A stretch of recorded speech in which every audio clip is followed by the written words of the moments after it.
And peace and blessings to you. My name is Jerry B. I am the EntreMusician, and so are you. And so are these two heroes who are sitting to the left and bottom of your screen.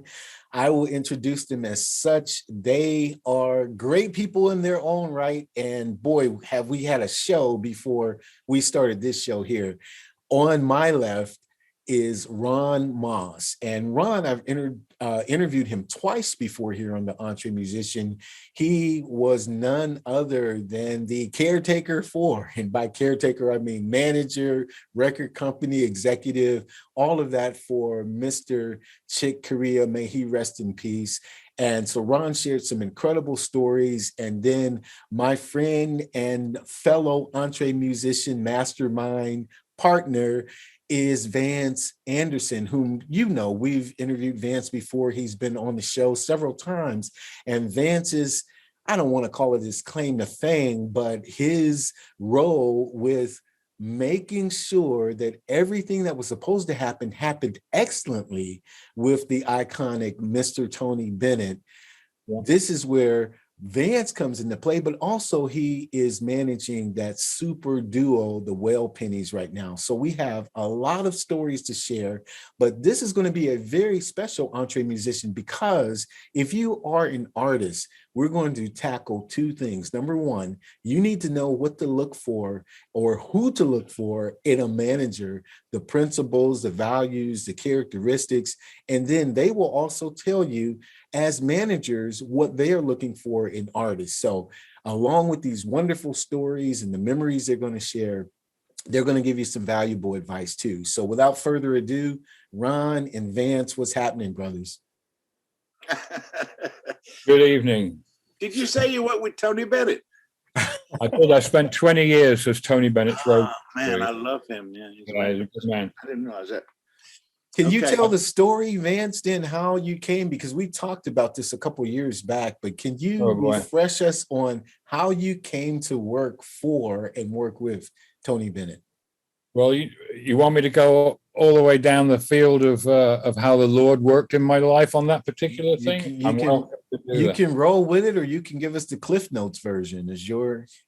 Yeah, long story short. So I had just finished 2 years touring David Byrne and the Ray Momo band. He had this big Latino band, 18 people on stage, an album, Ray Momo, and we toured it for 2 years with my wife. My wife was tour manager and I was production and sound.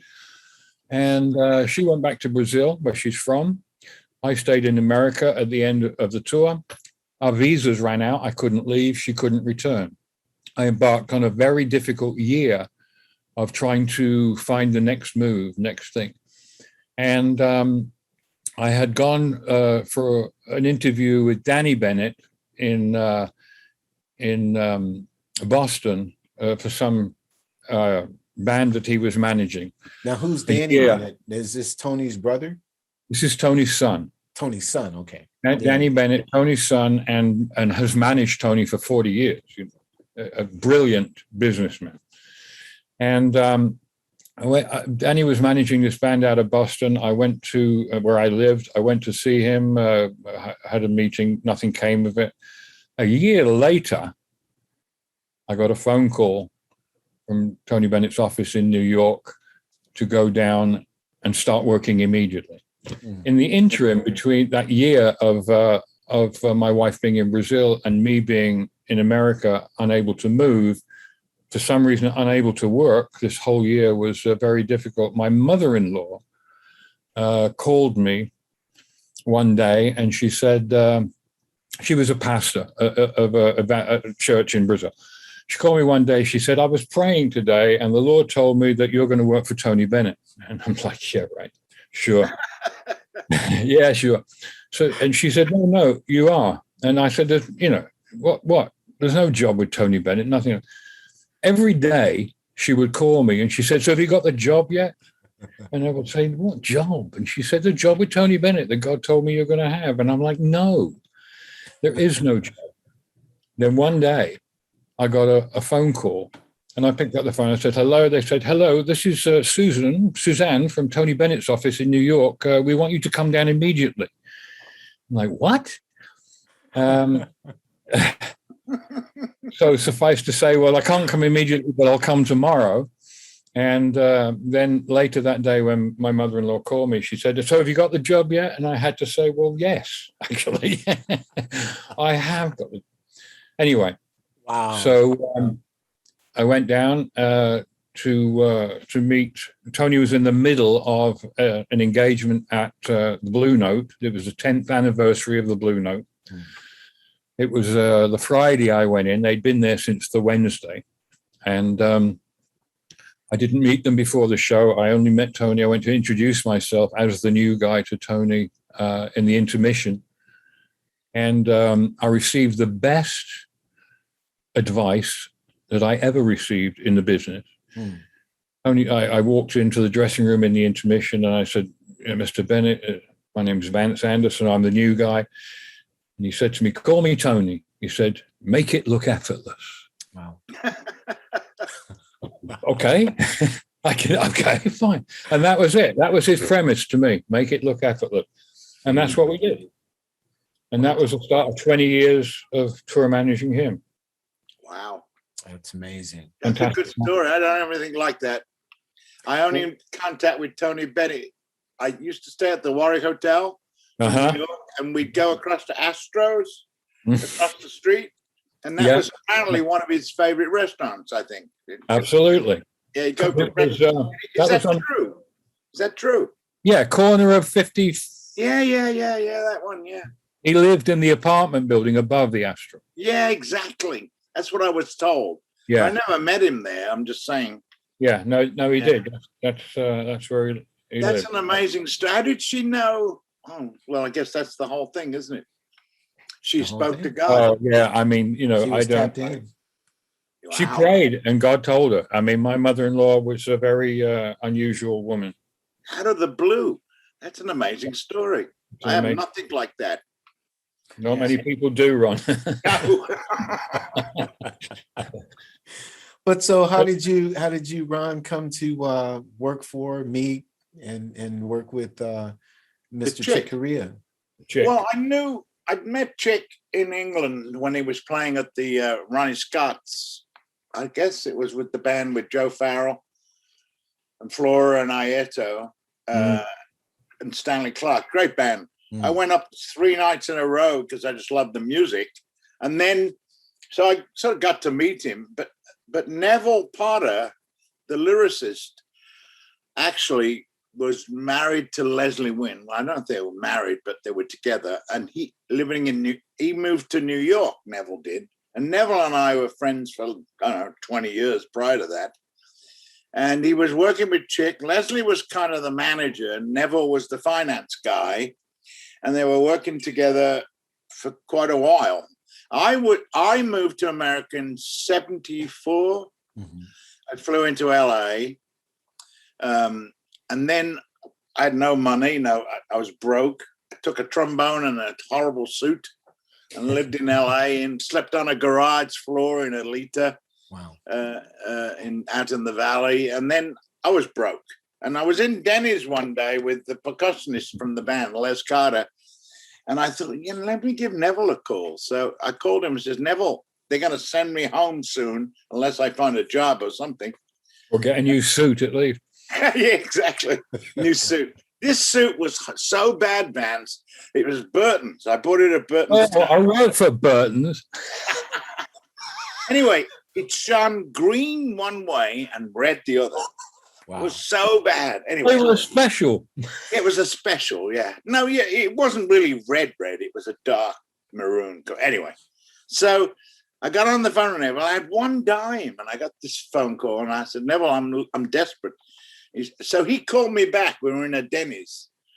And he called me back and he said, oh, what a shame. I just gave the tour manager job to a guy called David Weiss or Denny Weiss, I forget, who was Nat Weiss's son. Nat Weiss was a lawyer for the Beatles back in the day.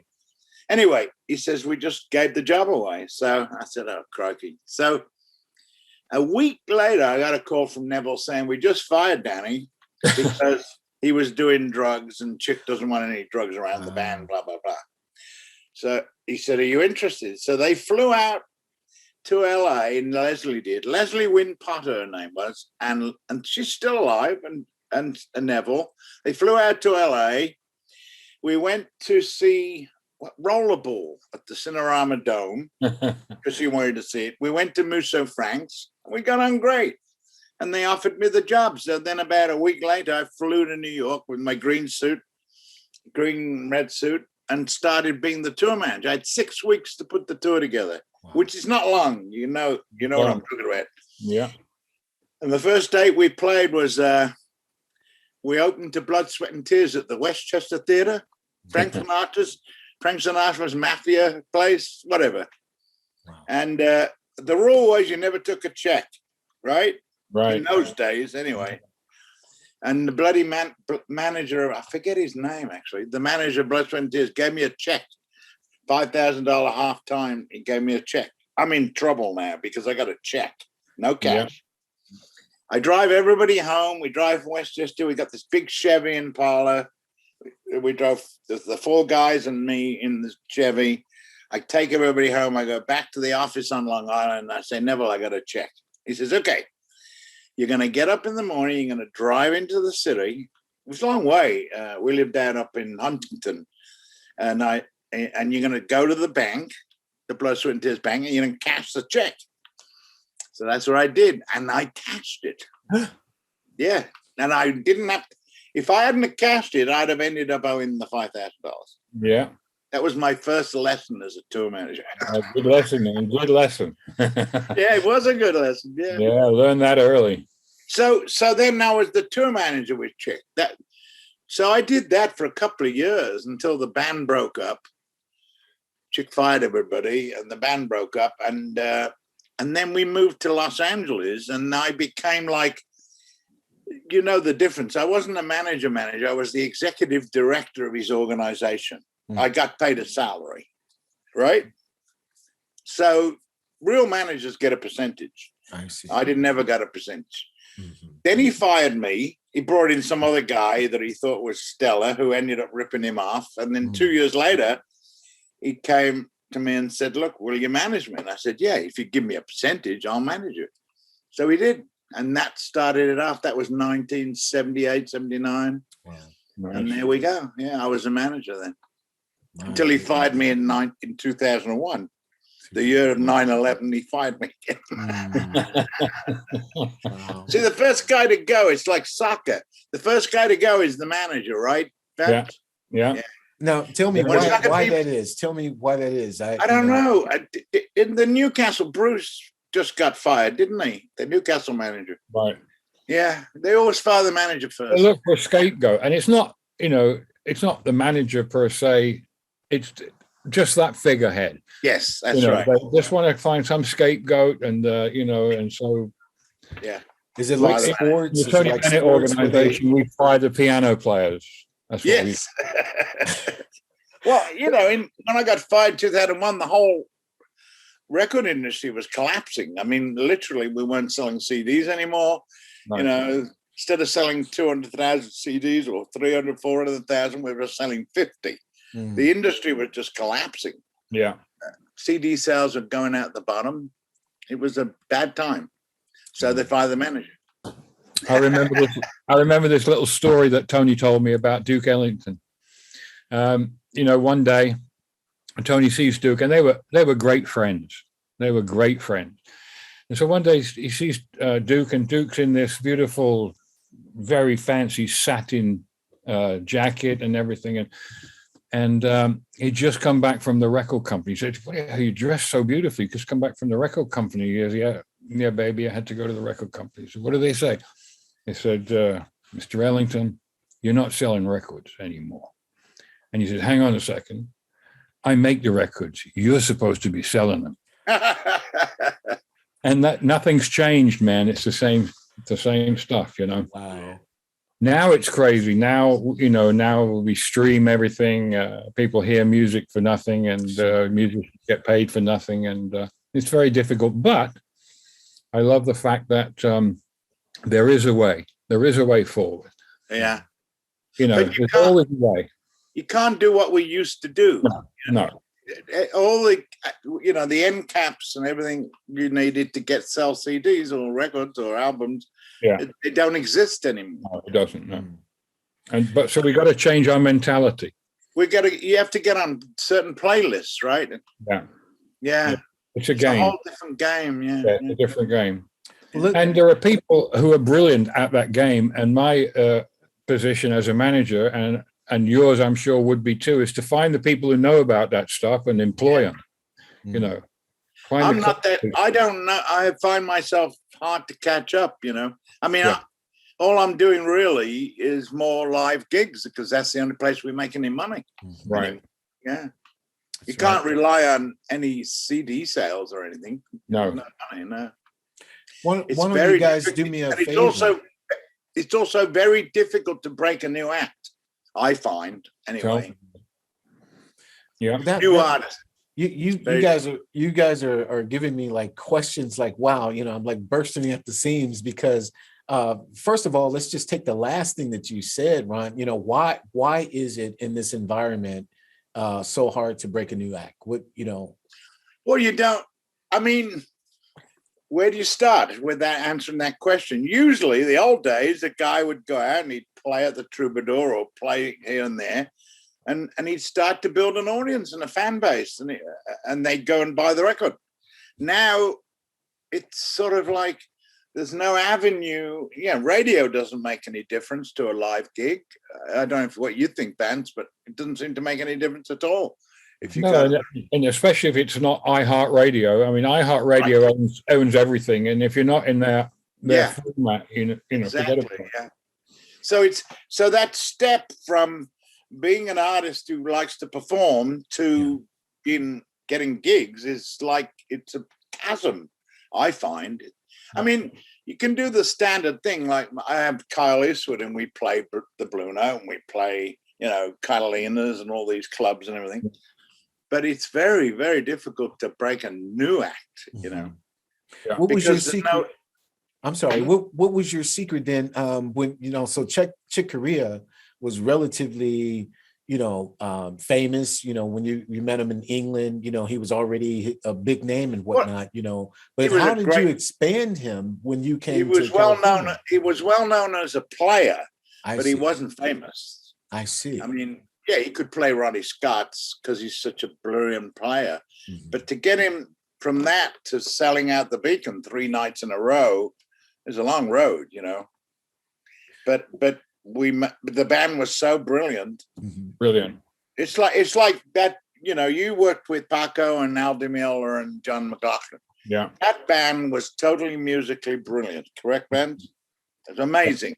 Yeah, you couldn't help but book that band. Right. Yeah. And they sold records. And when they were first together, because the first trio was John, Paco, and Larry Coryell. Oh, right. Larry was. For some reason, I'm never quite sure why, but Larry didn't rejoin when they put it together, and they brought Al in, and this was Barry Marshall's concept. Yeah. And they brought Al in, and they were the 3 guitar players at the top of their field. John, the monster jazzer, Paco, the flamenco god, and Al, a very clever young jazz player. I mean, very, very high caliber. Right. Very different, though. John had this spiritual thing, it was a gift, almost like a gift from God. And Paco was the same, too. It was something that was inherent in them. And I'll say this live, Al, a brilliant guitar player, but he didn't quite have that same quality. And that's probably what made it more exciting and more interesting. It is, yeah. It brought another whole different element in. And when the 3 of them were going at it together, it was amazing. The thing about that was we would spend all day together. Right. We'd have breakfast. We'd get in the car. We'd drive for 2, 3, 4 hours to the next gig. They'd go and have lunch. They'd come and do sound check. By the time they hit the stage, you knew all the shit that had gone down during the day, who had beat this person at cards and who had said this to that person. And you knew they were going to get each other back on stage. And they were insane, electric, fire.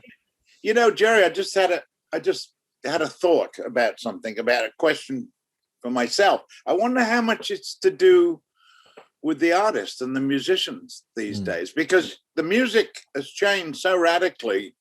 The rap concept and everything. There's very little music in a rap song.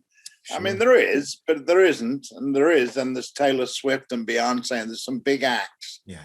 But I wonder how much it's to do with the quality of the musician, because what I'm talking about and what Vance was just talking about, those three guys together were magic.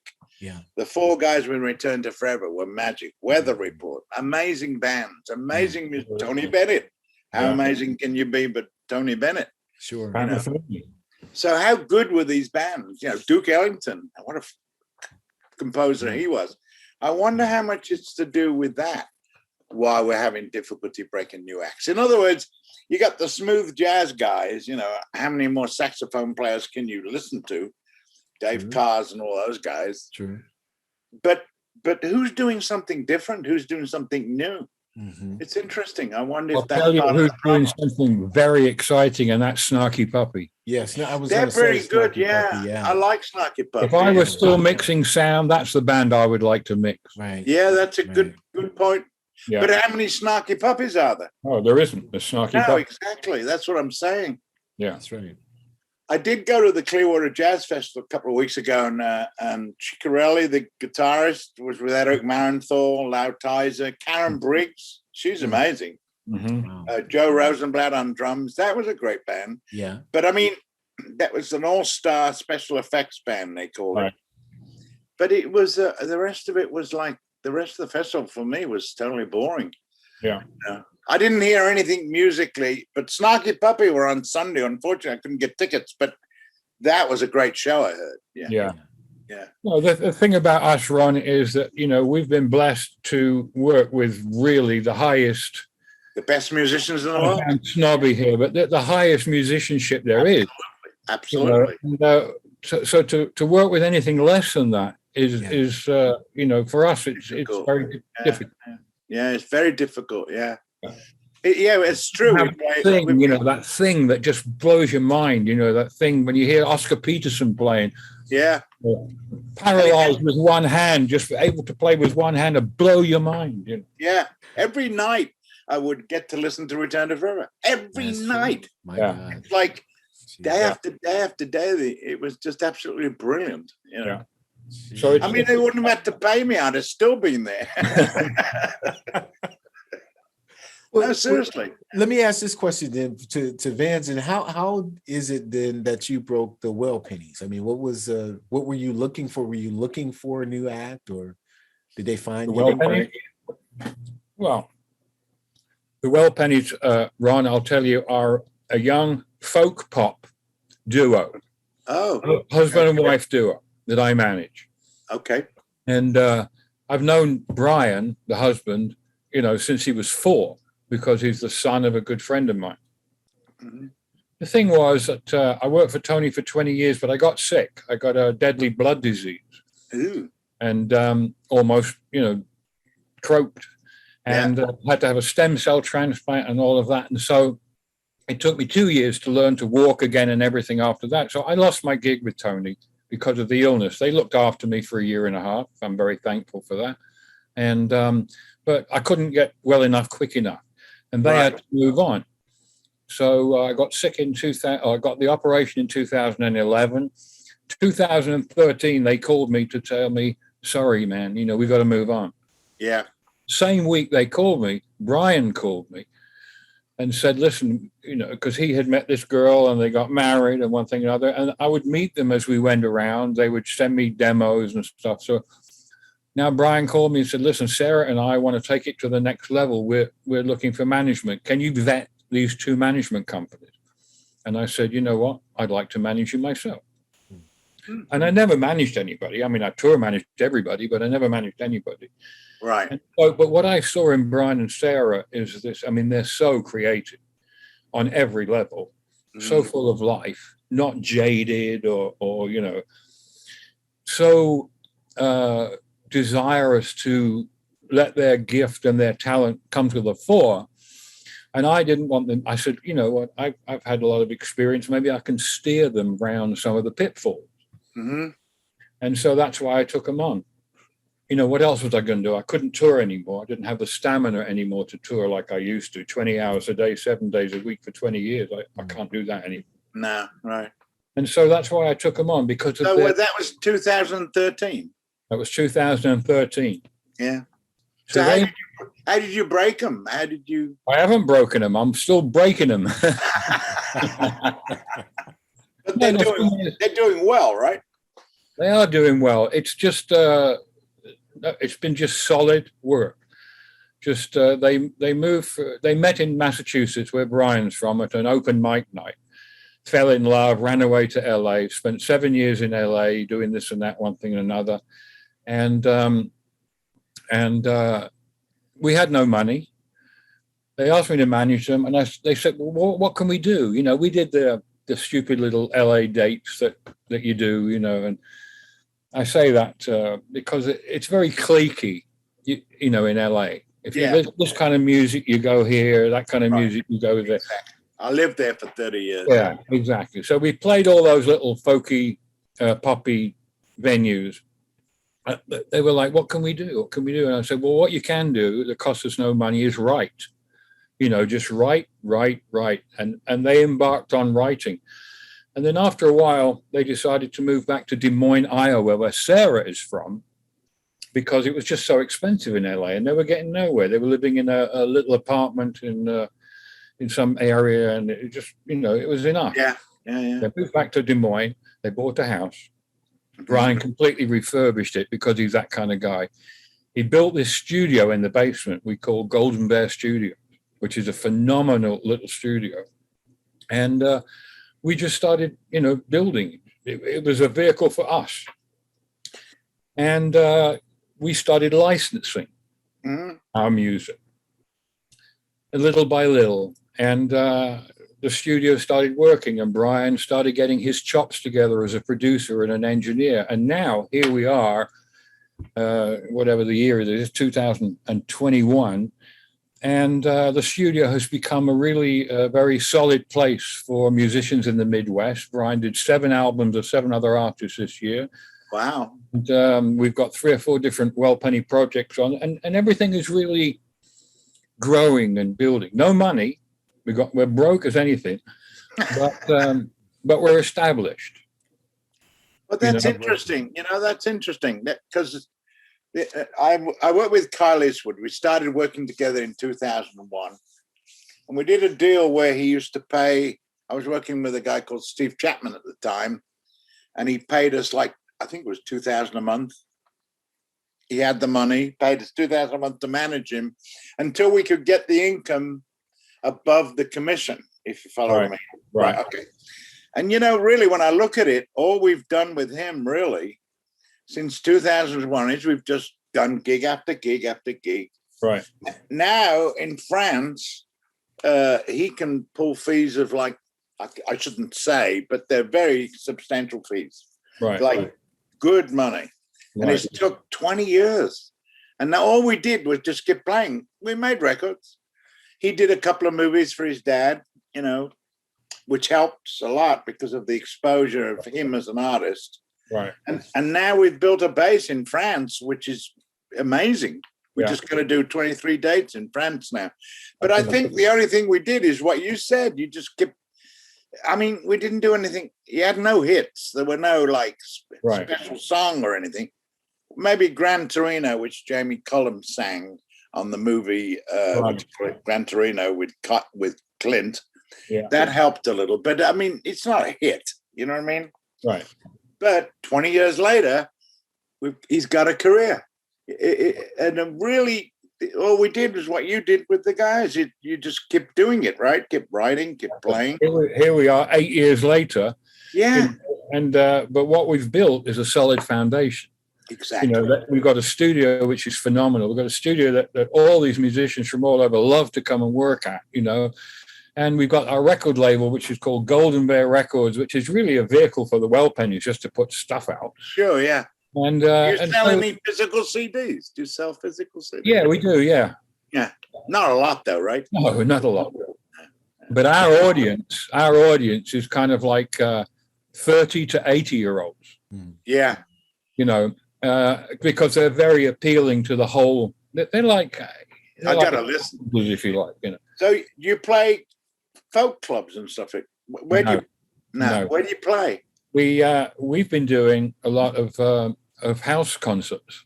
Oh, really? Yeah, I heard about that. Yeah, fantastic. You know, you go out, you play to 40 people in somebody's house. You sell some merch. You know, you can come away with $1,500, $2,000. Yeah, you know, and it's very intimate. Everybody's very close, and you take an intermission, you drink some wine, you talk. That's brilliant. That's absolutely brilliant. Yeah. But but we opened for Diana Krall at 7 of the sheds on the West Coast a few years. Right. Yeah. You know, so they are unknown caller.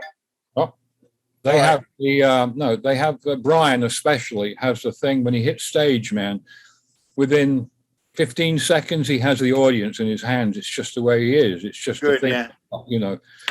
And so we can play anything, but we've been concentrating mostly, especially the pandemic and everything, we've been concentrating mostly on the studio and recording and licensing the music. You know. How did you get the opening to Diane Krall? That's a pretty good one. Well, I know Diana, and you do? Okay. Yeah, because she opened for Tony. Oh, right, that's the connection. We kept in good friends and everything. And then I was talking to her daily guy, Daryl, and he called me. He said, "I need an act. I need an opening act for this shed." Somewhere, I can't even remember where it was, somewhere in the Midwest. Yeah. One night. Can you do it? Because I've been sending him the CDs and telling him what we were doing. I said, yeah, we'll do it. So we went out and did it. And he loved us so much that they gave us 6 more. Oh, wow. Because, you know, you got to have the intermission to sell beer in the ship. So you want an opening act. Right. So to play when the sky is still bright. Right. And then you want the opening act to finish and go away, and then the people to sell the beer, and then the main act comes on as it gets dark and the lights can go. So that was fine with us, you know. But she liked us, and we thoroughly enjoyed doing it, you know. That's brilliant. Yeah. That's pretty brilliant. But you'd notice you said earlier that he's a really good communicator, Brian, right? He captures the audience. Yeah, right away. There's the quality that gets them across. Yeah, exactly. Yeah. What is the quality that for any young musician that makes them attractive to a manager? What are managers looking for? What should they have? I mean, there is the it factor, but are there other things that they need to have together before they could be considered attractive to a manager? Good question. I'm not sure I'm looking, but I'm old now. You know, I'm sort of winding down a little bit. I'm 77 years old. I'm not looking for new acts. Sure. I don't know. But I mean, just a manager in general. I mean, you guys have been in the business so much. So if there's an artist that's just starting out and they say, well, I need a manager, what should they have in place or together before they should even consider that being the next step for them? I always think they need to earn the right to have a manager. They have to develop themselves and the act to a point where they deserve a manager. They earn it. They have to earn it. It's like, you know, Chick put in years and years of work before he got a manager. Years. He'd played with Miles. He was a monster player. He knew he could play anything before he got a manager. And then he found a friend. I did a blog once. I wish I hadn't deleted it. It's called Grow Your Own Manager. Find somebody you trust. You know, like that's what happened to me, really. I became Chick's friend and he trusted me and we went ahead and I learned how to do it. I mean, being a tour manager and being a manager, totally different functions, right, Pat? They're totally different, yeah. Being a tour manager you can pretty well do it with anybody, right? Yeah. But managing an act and seeing where they want to go and understanding what they're doing is a whole other game. whole other thing. Well, can you share some of the technical differences between the two in case there's an artist out there who's wondering, Well, okay, what are those differences? I don't know, but for instance, one success I had was that Chick wanted to do classical music, and he was learning Mozart D minor piano concerto day after day, 5 hours a day, and we had no outlet for it. It wasn't financially feasible to go out with an orchestra. You couldn't do that. You had to play. So I met up with a guy, Peter Gelb, Sony Music. He broke the Titanic record. You know, everybody else passed on the soundtrack to Titanic. Not soundtrack. What do you call it? Everybody passed on the music except him. And it became a monstrous hit with Celine Dion and everybody, you know. And I met up with him and we came up with this idea for Chick, and it took us 2 or 3 years to put it together, which is not what you do when you're a tour manager. It took 3 years, but in the end, we ended up at Air Studios in London and recording with the London Symphony. And Chick made this fabulous record, and away we went. You know what I mean? And then we did concerts around the world. And Chick started playing with orchestras. It took 3 or 4 years to put that together. Whereas a tour manager gets like 6 weeks to put the whole tour together, you know. You have to, and you deal, I feel sometimes these days, I feel like a bloody travel agent. All I'm doing is booking flights and airfares and trains and things, you know. Yeah, but you've got to keep the vision going, haven't you? You got to keep the vision going. Exactly. A tour manager is really like a general. Yes, you just got to keep it all together and make it groove. Right, But the booker, whoever's booking it, books it. The management, does all dealing with the agency and one thing another, and the tour manager is handed handed the date and put it together, do all the production, do all the advancing, do all the travel, do all the instrumentation, make sure everybody's groovy, make sure everybody gets paid, blah, blah, blah. It's just really a formula. You're just following a formula. You follow it. I'm working on something now, like a new project with Kyle. We're doing with the French agent, who's very, very good guy, Fred Glusman. And we put together this idea. We're writing scores to all of a lot of Clint's movies, Good, Badly, Ugly, and all those movies. Yeah. And we're going to put Kyle's band with the orchestra, starting in Lyon and Paris next October. We're going to try and bring Clint over to be there, and hopefully we'll get a new career for Kyle, which is playing with orchestras. But we've been at it 2 years already. Now we got to the point where we found a great guy to write the scores and everything. But it takes a long time to put together. Right? Yeah. But meantime, I had to do 23 dates between now and December 14th and organize all the travel and everything else. So there you go. It's a different way of thinking. So then the manager isn't touring with the act. It's only the tour manager, and the manager is back at the office handling. Well, you can't afford to tour. That's the problem. If you had, like, we've got a 5-piece quintet with Kyle. You had one guy, that's 1/6 more the cost. Gotcha. You can't just add somebody to it. Yeah. They don't have a tour manager. We don't have a sound engineer like the old days. That's why people like me, and there's a few of us out there who did everything. We were production managers, tour managers, and we were sound engineers. We were did it all. Yeah, exactly. I could never mix. I never learned to mix. We had Bernie Kirsch, but I mean, basically, I did everything else. Right. Yeah. But would Bernie travel with you, or he would just Bernie traveled in the studio? Us, Is that right? Yeah, the sound. Yeah, Bernie was also a studio engineer, but he was brilliant. Yeah. He was just absolutely a good sounding engineer. I would prefer a sound engineer over a tour manager. Yeah. A good one. Yeah, a bad sound engineer can really screw everything up. Yeah. Yeah, it ruins the whole show, doesn't it? Yeah, it does. Bernie Kirsch was extraordinary. I remember Hollywood Bowl. We did the show at the Hollywood Bowl, and he could get a mix up in about 30 seconds. From the start of the show. 30 seconds later, you'd have a workable mix. It's not perfect, but it worked. Yeah. Which I couldn't believe how he did that. It was extraordinary. He's got ears. Great ears. And then they yeah, take another 5 minutes, they get it in better, and they're fine. But to get a mix up in the Hollywood Bowl in 30 seconds is pretty amazing. Absolutely. Yeah. Absolutely. Well, let me ask these questions, and then we'll wrap it up, gentlemen. I appreciate your time, but tell me this: what, beginning with Ron, what is, you would say, your best experience that just snaps out as either a manager or what you're doing now as a touring manager? Is there one climactic moment that you go, I mean, oh my God, you did listen to Return to Forever for weeks and weeks at a time, up close and personal, but was there something that just like popped out the tent for you? I don't know what to tell you. That's a long. Too many of them. Yeah, too many of them. It's true. Give me one. Give us one. All right. I met presidents. It was fun. I never thought I'd do that. Stevie Wonder, watching Stevie Wonder and Chick play together in his garage. That was a moment. Oh my God. And Stevie knew all of Chick's songs. Is that right? He knew them all. Celebration Suite. He just played them over.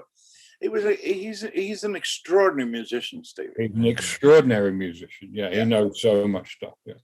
But I love Tony Bennett too. I think the Tony Bennett Gaga thing is amazing. He's amazing. Do you? Yeah. So that's a moment, but there's too many moments in the Vance. Yeah. Life. I mean, I could write a book. Yeah. You should write a book. Write a book. We talked about that before, right? Should. Well, the only problem I have with that is that, one of the factors of a manager is confidence and confidentiality. Wow. You don't discuss the act or what they did or their private lives. And the trouble is we know too much, don't we, Vance? Yeah, we do. Honestly, we know too much. Wow. As a tour manager, especially with Tony Bennett, I cared for this person. I was with this person, 18 hours or 20 hours a day for 20 years. I was his confidant. Right. I was his production manager. I was his, all of that. And so when you see things like Princess Diana's, personal guide telling stories about how she was and stuff like that, that really makes me very angry. Yeah, but you can't say you have confidence in the person. You don't tell people about them. No, that it's almost like violates the role of a manager. Violation, yeah. Because I'll tell you one really exciting moment. It was when we recorded Friday night in San Francisco at the Warfield Theater in San Francisco with the guitar trio. It was my first American tour. I'd been 2.5 months in Europe with the trio, and we'd torn the place up. East Berlin, East Germany, West, everywhere. And we hit America. My first gig was Carnegie Hall. My second gig was the Hollywood Bowl. Oh. My third gig was the Santa Monica Civic. And then somewhere, like a couple of weeks later, we did the Warfield Theater and we recorded it. The band were hot. They were insanely hot. Yes. And I was at the mixing board, which is on the mezzanine level at the Warfield. I was at the mixing board and I was on, baby. I was on. John had taught me to anticipate the improvising musician. So however they were, I was ahead of them. Yeah. Bam, And on my left was Bill Graham at the mixing board. And on my right was Carlos Santana at the mixing board. Oh my goodness. And I'm at the mixing board and my mind is blown. This is like the most heavenly experience. That was a moment. Yeah. That's a moment. I like Bill Graham. Of it. I love Bill Graham. I mean, a lot of people didn't like him, but I loved him. He was a great guy, wasn't he? Loved him, yeah. And he was Barry Marshall's hero. Barry loved Bill. Yeah. I bet. Bill was the greatest. Yeah. But Santana one side and Bill Graham the other. That's at the mix, at the board. They're at the board with me. Unbelievable. Yeah, that's a great story. Many moments, so many great, incredible moments. Yeah, many. That's the problem. Too many. Yeah. And you can't, you the artist trusts you. You can't go around writing expose books. I mean, that's terrible. That's corny. Yeah. Absolutely. Well, maybe, I don't know, maybe the book would be, limited in what your memoirs are and more in your expertise. And He did a very good editor because when you're writing a book, you flow. Yeah. You know, I've written a bunch of stuff and everything. I got notes everywhere. The title of my book will be The Observations of an Idiot. And but when you tell the story, you flow. You know, you flow. Yeah. So it's hard. So the editor comes in and rips it apart, basically. Well, you got to find an editor you trust who knows. Okay. You know. But that's like anything that we do, everything that we do.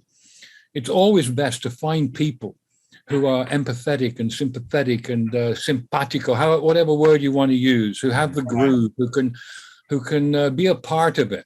Yeah. Because you're looking for team members. You're looking for people to give of themselves, of the same that you give of yourself. Absolutely. And this is something. So an editor would be that kind of character as well, and they would, they'd get the vibe. Well, that's one of the skills of a good tour manager, isn't it? Or a good manager for them, right? Is putting a team together. Yeah. I mean, that's what you got to do. You got to the accountant, the business manager, all these guys, the road crew. Who do you use? I mean, it's very critical. You got a bad road crew guy, can ruin the tour. Absolutely, just poison the whole thing. Absolutely. I had to get rid of a few of them myself.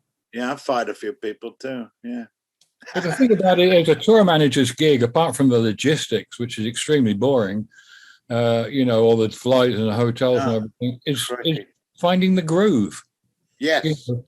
When you're on a tour, the first Pat Metheny tour I did was a 6-week tour of Europe that got extended by 2 weeks, that got extended by 2 weeks, that got extended by 2 weeks. It was a 12-week tour.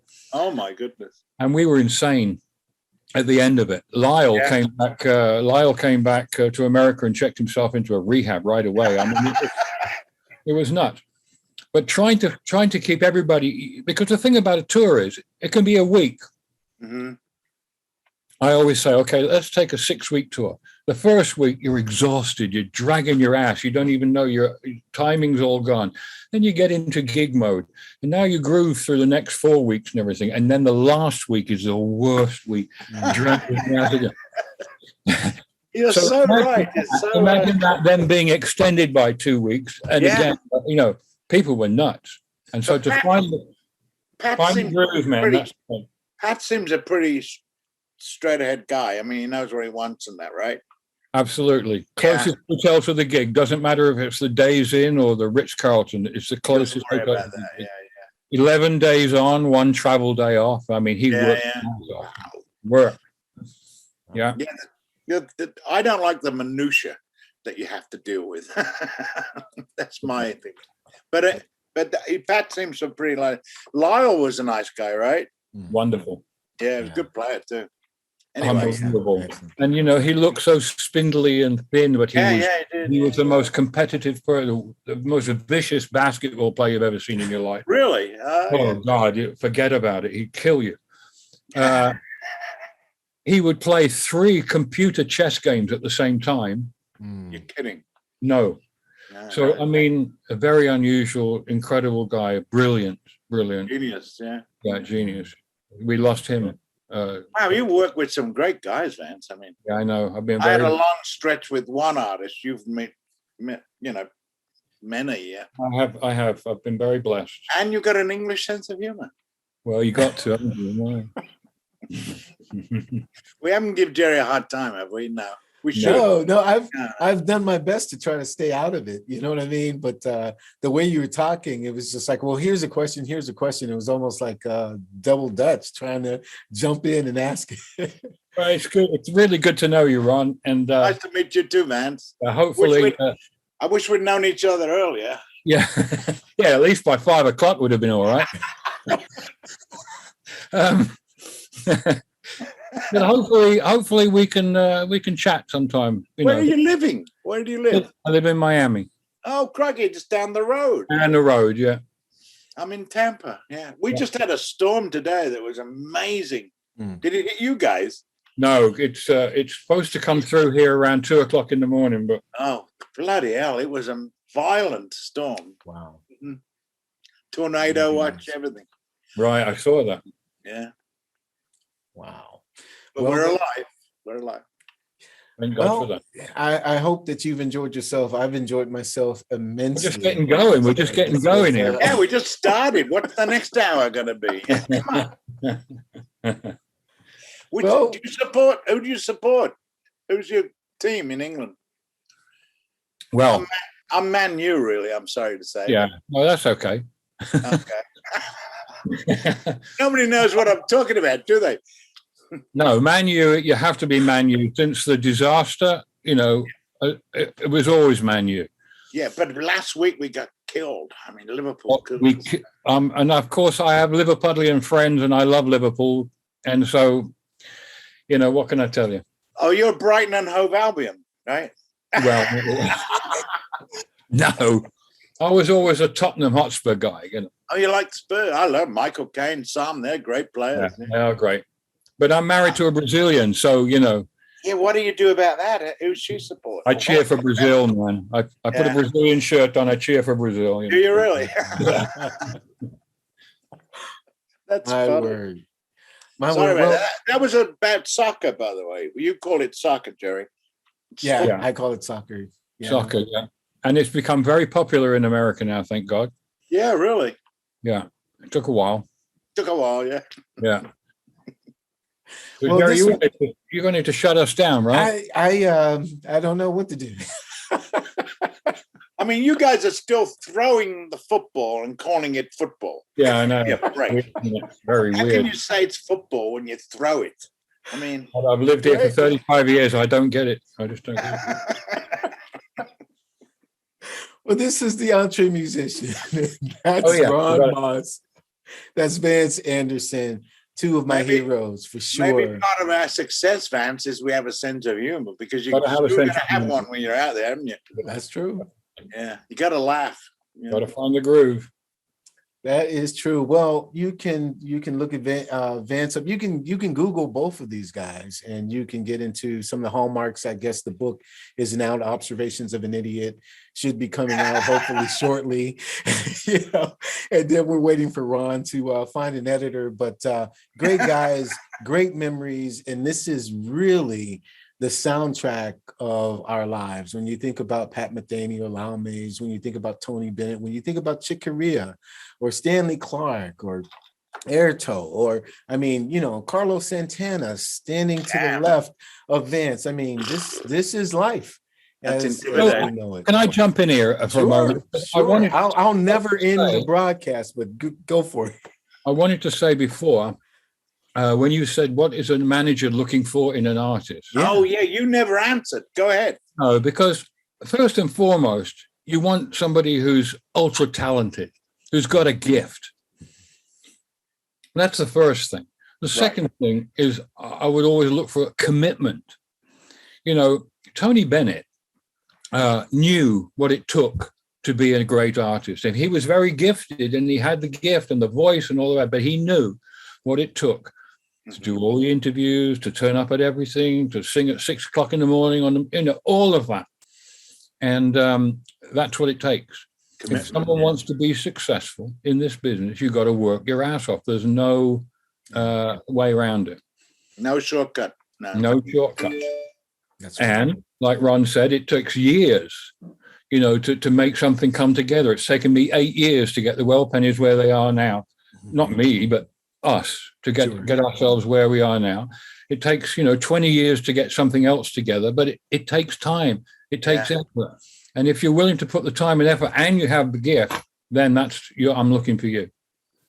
There's no such thing as an overnight success, that's for sure. No. You're right about that. No, it's none whatsoever. Yeah. So any final words, Ron? Yeah, goodbye. Bye-bye, yeah. Goodbye. Okay. Well, peace and blessings to you. Thank you for hanging out with us. Ron Moss again, Vance Anderson, two heroes in the music industry. My name is Jerry B. We are EntreMusicians, but the most important thing is, so are you. Who are you? And we will see you next time. God bless. Bye. Bye. Bye-bye.